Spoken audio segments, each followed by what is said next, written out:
Voici mon témoignage. Chaque nuit, dès que je ferme les yeux, dès que je m'endors, je me transporte au XXe siècle, dans un lieu, en Belgique, en France ou au Luxembourg, où l'on se bat encore. Je suis un simple témoin de ces événements, et chaque nuit, une nouvelle histoire se déroule sous mes yeux. Ces voyages dans le temps, avec ces hommes et ces femmes au cœur des conflits, m'ont appris beaucoup sur leurs épreuves et leur courage. Ma voix vous guidera tout au long de ce podcast vers les images et les messages reçus au cours de ces nuits étranges et mouvementées.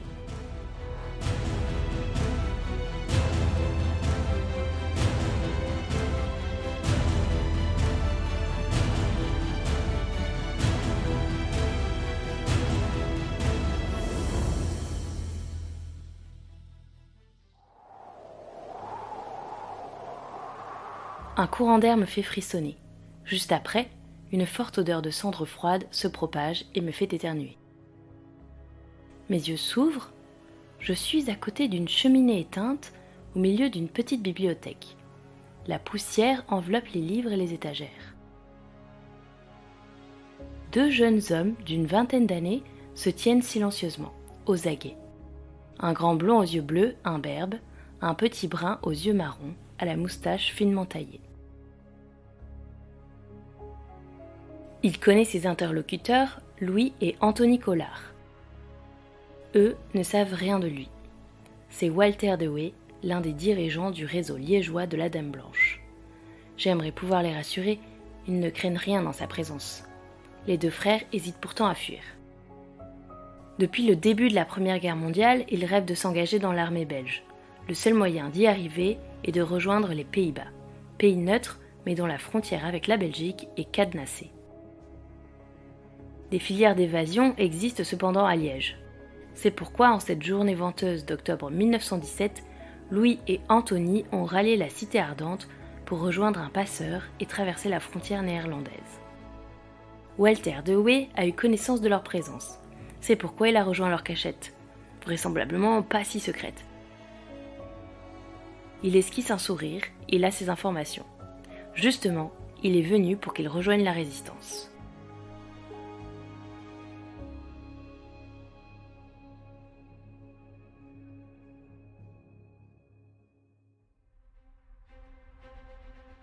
Je ressens toute la tension du moment. Louis et Anthony se regardent. Il n'y a pas de raison que cela soit un piège. Pourtant, ils ne peuvent s'empêcher de douter. Walter sait qu'être espion est moins clinquant que de devenir soldat, mais la mission qu'il veut leur confier doit servir à protéger des milliers de vies de militaires alliés. Il veut les convaincre de tisser un réseau dans leur province, entre Virton et Florenville, plutôt que de rejoindre l'armée. Eux, les gars de Tintigny. Tout cela pour informer la cellule centrale de la Dame Blanche des mouvements des forces allemandes. Les frères veulent réfléchir avant de prendre une décision. Walter reviendra dans 2 jours. En attendant, il leur fournira des vivres et de l'eau. S'ils acceptent sa proposition, ils devront rester encore un temps à Liège, berceau de la résistance, pour apprendre à crypter les messages, se former à l'organisation militaire allemande et tant d'autres choses qu'un espion doit savoir. Avant de les laisser, Walter leur donne un petit papier. C'est le serment qu'ils devront prêter s'ils s'engagent. Je reste seule avec Louis et Anthony. Je ressens leur excitation. Ils sont décidés. Ils vont enfin pouvoir servir leur pays. Ils déplient le papier imprimé. Je le lis en même temps qu'eux. Je déclare prendre engagement en qualité de soldat au service militaire d'observation des Alliés jusqu'à la fin de la guerre. Je jure devant Dieu d'accomplir consciencieusement les fonctions qui me seront confiées, de ne révéler à qui que ce soit rien de l'organisation du service, même si cette attitude doit entraîner, pour moi ou pour les miens, la peine de mort.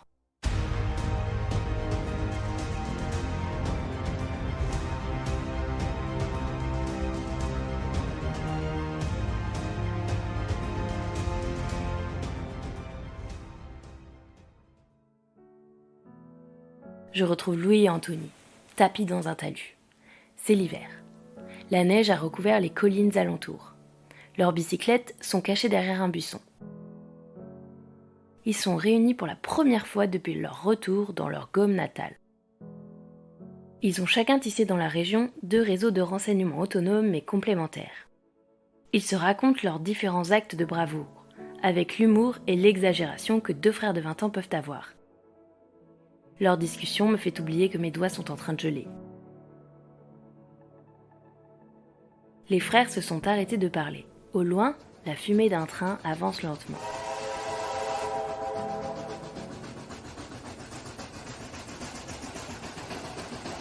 Un long train militaire qui serpente le long des rails. C'est la voie entre Longuillon et Sedan. Anthony a sorti son carnet.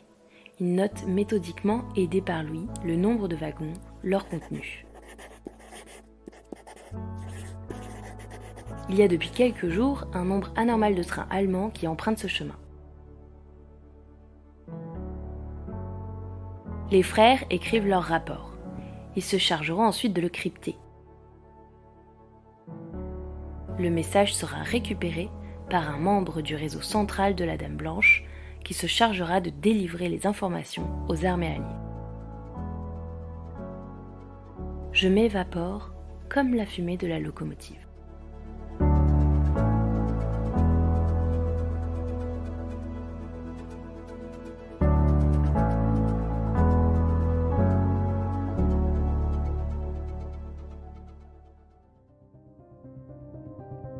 Le décor a changé, mais les 2 frères m'accompagnent toujours.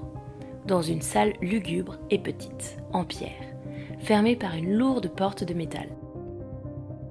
Avec nous, un 3e homme est présent. Il a une longue barbe blanche, frisée, et le front dégarni. C'est leur père, Léon Collard. Nous sommes au cœur de Liège, dans la prison Saint-Léonard, aujourd'hui disparue.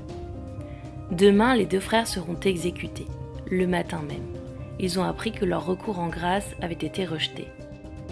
Leur père, condamné à mort avec eux, et un abbé de leur réseau, ont en revanche été graciés. Demain, ils disparaîtront, mais Anthony et Louis ont le cœur léger. Les 2 garçons sont agenouillés avec leur père. Très pieux, ils s'échangent leur dernière bénédiction. Ils sont tristes de se séparer, mais fiers de ce qu'ils ont fait.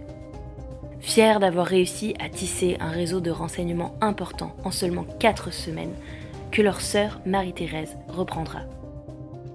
Fiers d'avoir permis aux Alliés d'anticiper les mouvements des troupes allemandes. Fiers aussi d'avoir résisté à la torture, à la faim et au manque de sommeil, d'avoir sauvé le réseau de la Dame Blanche et protégé ses agents. Demain, ils seront morts, mais d'autres pourront vivre.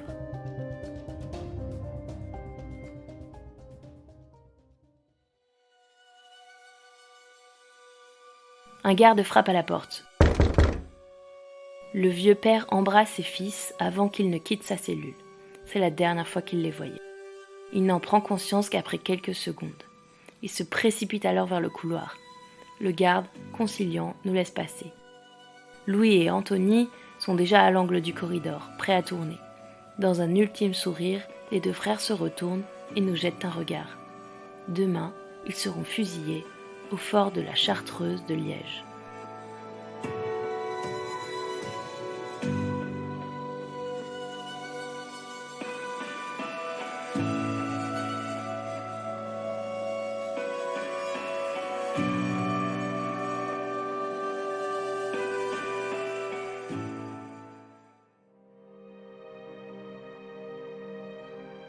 J'ai changé de lieu et d'époque, mais je ne suis pas chez moi. Je suis encore toute bouleversée par ces 2 frères, par leur détermination et leur courage. J'ai du mal à ressentir la même excitation que les 3 personnes présentes avec moi dans le petit bureau dans lequel je me trouve. Je reconnais Walter Dewey, le dirigeant du réseau de la Dame Blanche, qui avait contacté Louis et Anthony. Il a vieilli. Ses cheveux et sa barbe sont devenus blancs. Autour de nous, une femme et un homme que je ne connais pas encore. Dehors, la neige tombe drue. Je vois par la fenêtre la majestueuse église Saint-Jacques de Liège. Je suis passée devant tant de fois, elle n'a pas changé. Nous sommes dans un appartement sur la place qui lui fait face, chez Simone Anspach, la femme qui est avec nous. Walter Dewey, fugitif, y habite quand il séjourne dans la cité ardente. Leur enthousiasme est immense et communicatif. Je suis maintenant impatiente.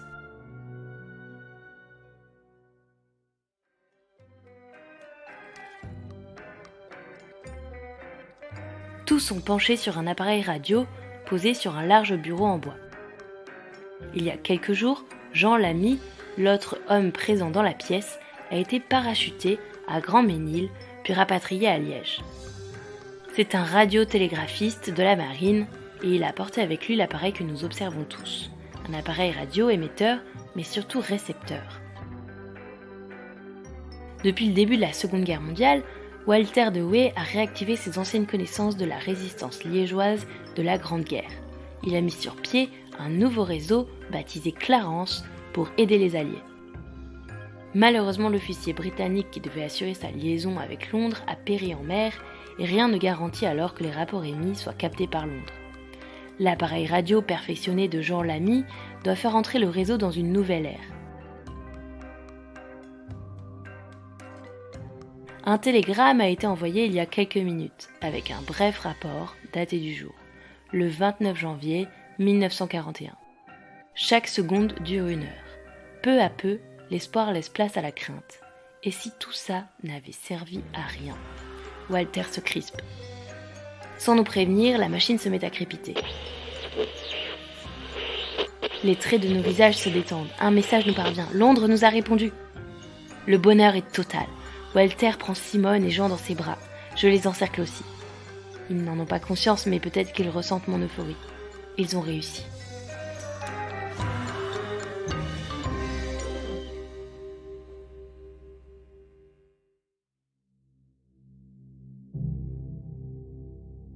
Ma joie est de courte durée.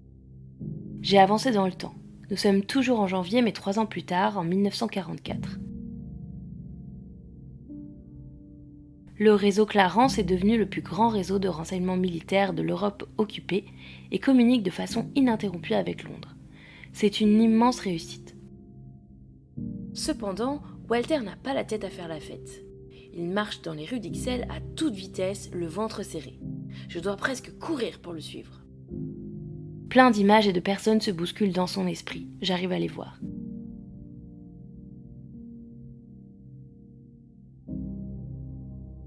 Il pense d'abord à sa femme, Dieudonnée. Il y a 1 an, jour pour jour, elle est morte d'un arrêt cardiaque, son ange gardien. Il pense aussi à ses 2 filles, Marie et Madeleine, et à son fils, Jacques, tous 3 agents du réseau. Il y a 1 semaine, ses filles ont été arrêtées par la police. Son fils, caché dans un placard, a réussi à fuir vers le maquis. Surtout, il pense à Thérèse de Radigues. C'est chez elle qu'il se dirige. Elle a participé au réseau de la Dame Blanche. C'est une des membres fondatrices de Clarence. Une résistante de la première heure. Une amie de 30 ans.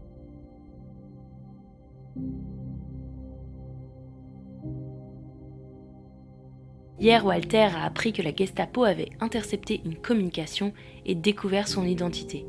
Il ne peut pas laisser la vieille femme de 78 ans tomber aux mains des Allemands. Pas après la mort de sa femme, pas après l'arrestation de ses enfants.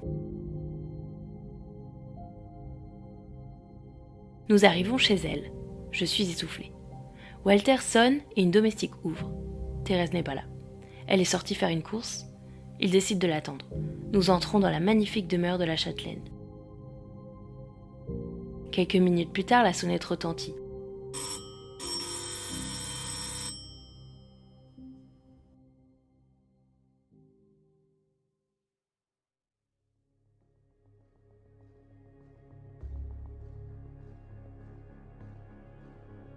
Sans attendre, des policiers allemands font leur entrée. Prise de panique, je m'apprête à m'enfuir. À côté de moi, Walter est pourtant calme. Il ne bouge pas et se laisse installer dans le salon. Il savait que ce moment allait arriver. La Gestapo veut savoir qui il est. Elle ne le saura pas. Sa carte d'identité est fausse. Monsieur Muraille. Assis dans un canapé confortable, nous entendons la porte qui s'ouvre de nouveau. Les policiers sont aux aguets. Thérèse rentre chez elle et se fait aussitôt arrêter. Elle est toute étonnée de voir Walter dans son salon. Ce dernier s'est levé. Il regarde Thérèse. Tous leurs souvenirs communs remontent à la surface. J'ai l'impression que la scène est au ralenti. Les policiers sont figés, incapables de réagir, alors que Walter s'avance lentement vers elle. Il s'écrie « Muraille !» Thérèse a compris. Les Allemands ne savent pas qui il est.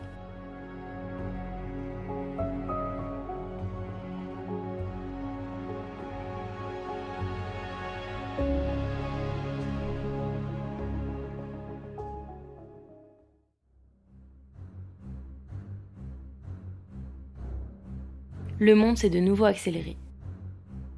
L'officier de la Gestapo s'énerve en allemand. Il prend Walter et le dirige avec force vers l'extérieur. Je cours derrière lui. Dehors, Walter est amené vers une voiture, Thérèse à sa suite. Mon cœur bondit. Il vient d'échapper à son ravisseur et se jette dans l'avenue en courant. Les policiers lui tirent dessus, mais ne l'atteignent pas. Je me lance à sa poursuite au mépris des balles qui me traversent. Walter tourne à un carrefour, je ne le vois plus. J'entends une balle résonner. Lorsque je tourne à mon tour, un officier de la Luftwaffe me fait face. Son revolver dans sa main, encore fumant. Walter est étendu au sol, sans vie. Je ne reste pas plus longtemps et fuis ce drame pour regagner ma chambre. La Gestapo ne découvrira jamais la véritable identité de ce monsieur Muraille abattu à Ixelles. Elle ne mettra jamais la main sur le réseau Clarence.